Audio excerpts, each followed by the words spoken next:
Birmania. Trionfo di San Suu Kyi dalle elezioni. Munnizza. A Palermo situazione drammatica. I magistrati indagano. Muos. I cittadini di Niscemi dissero ancora una volta no. L'auriga di Mozia alle Olimpiadi. Scancio con il British Museum. Benedica a tutti. Evento storico per la Birmania. Nello passato 1 di aprile si tennero le elezioni parziali che assegnavano 45 seggi di 1160. Ci fu la chiara vittoria dello partito dello premio Nobel per la pace Aung San Suu Kyi, che ottenne 43 seggi di 45.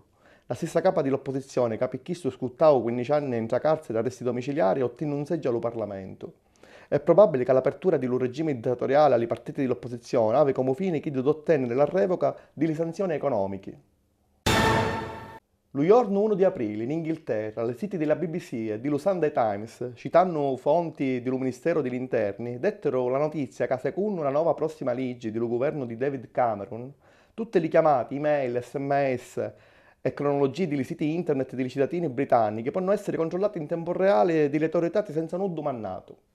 Secondo questa legge antiterrorismo, le agenzie di sicurezza non potessero avere accesso allo contenuto delle messaggi o delle chiamate, ma potessero identificare le persone con le quali un gruppo o un individuo sono in contatto. Sippina Banda, l'agenzia di viaggi e i siti online di vacanze premiano la Sicilia con Palermo per prima e Catania e Taormina per dappresso come le mete italiane più visitate per le vacanze di Pasqua. Per l'altra banda, la capitale siciliana si prepara a ricevere le turiste sia italiane che forastere tra le monzette di monnezza sparpagliate in ogni angolo della città. Infatti ancora non furono superati i problemi dovuti allo blocco della ricoguta degli operai di Lamia.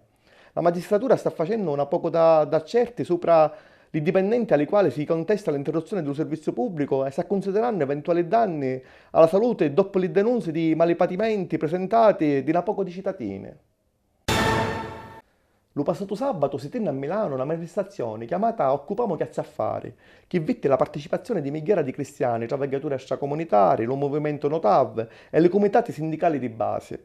I manifestanti dicevano che lo governo Monte e lo presidente napoletano fanno zoccodicino i banchieri e la grande finanza e bastonino la povera gente, i pensionati e i travagliatori. Forti critiche per la riforma delle pensioni e picchita dello travaglio, che servono all'Unione Europea per difendere l'euro, la moneta della grande finanza e non le cittadine. Lo 31 di marzo le istituzioni locali di Niscemi e Vittoria e i cittadini di tutta la Sicilia, con una grande manifestazione, dissero ancora una volta no alla montata del famoso MUOS, sistema di comunicamento satellitare militare, dalla chiana di Niscemi, di cui potessero scaturire danni alla salute dei cristiani di tutta la zona. I sindaci dei paesi interessati fecero notare l'assenza dei deputati regionali. Lo 29 di marzo, una ventina di forcuna s'accattarono come normale turisti lo biglietto per visitare la Cappella Palatina e arrestarono dentro Palazzo Reale in Palermo. Amminazzarono di passare la nottata dentro la chiesa, ma dopo aver ottenuto alcune garanzie sopra la questione Seret, lasciarono il palazzo a tarda serata. L'assessore regionale di beni culturali Sebastiano Missineo, lo passato 2 di aprile, fece un accordo con i capi dello British Museum per portare la statua di Lauriga di Mozia, capolavoro dell'arte greca di Sicilia datato 470-450 a.C., a Londra in occasione dei Giochi Olimpici e sino al 30 di settembre. Di Cancio il museo unese presta la statua dell'Apollo di Strangford che si può vedere nello stesso periodo, dallo museo di Giuseppe Whittaker dell'isola di Mozia.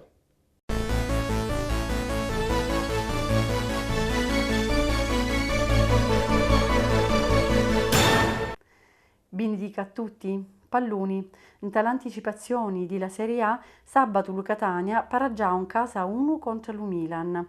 Signarono per primi i milanisti con Robinho e rispondiu Spolli. Lo Milan protestava Pinarriti non concessa a Robinho, però le immagini delle televisioni parino mostrare che lo Palloni non aveva piaciuto. Domenica lo Palermo vinciu la sua prima partita fuori casa, 1-3 lo risultato a Bologna. Tutti i riti furono nel secondo tempo. Sorensen pili bolognesi, Donati Hernandez e autoriti di Morleo pili rosaniuri. In tale Lega Pro, domenica lo Trapani pareggiò a 0 in tale difficile campo di Lanciano. Lo Siracusa vinciu con la Carrarisi PC1. A 5 giornate di la fine, in tale classificazione, lo Trapani è primo, con 6 punti chiossai di Siracusani, 8 di lo Spezia e 9 di lo Lanciano. Pallacanestro. Nella Lega 2, il Barcellona vinciu la terza partita in fila, 95-76, il risultato contro lo Pistoia. I siciliani sono quinti e sono sicuri di giocare i playoff. Rugby. Mala giornata chidda di sabato per lo San Gregorio Catania, sconfitto in casa per 13-22 di Lureggio, in tale incontro per la salvamento. Quando faltano 2 partiti, i catanesi sono ultimi con 4 punti di rimontari. Golf. Lo passato fine di settimana si tiene a Sciacca lo Sicilian Open.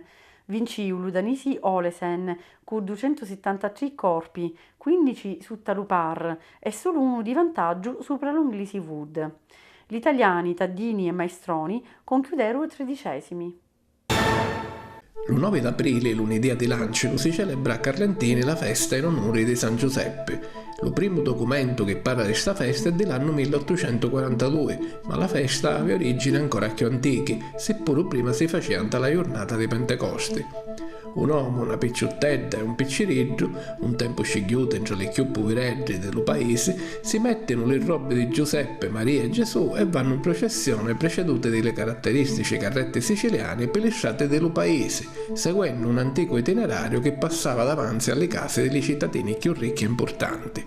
Durante la processione, i cristiani vanno appezzando con le spingole, dalle vesti dei 3 personaggi, biglietti di euro come offerta. A mezzogiorno, in capo a un palco sistemato dalla piazza principale, la Sacra Famiglia comincia a mangiare. Di dopo pranzo si tiene in piazza la vendita all'asta dei beni offerti allo santo. Questo è tutto per questa settimana.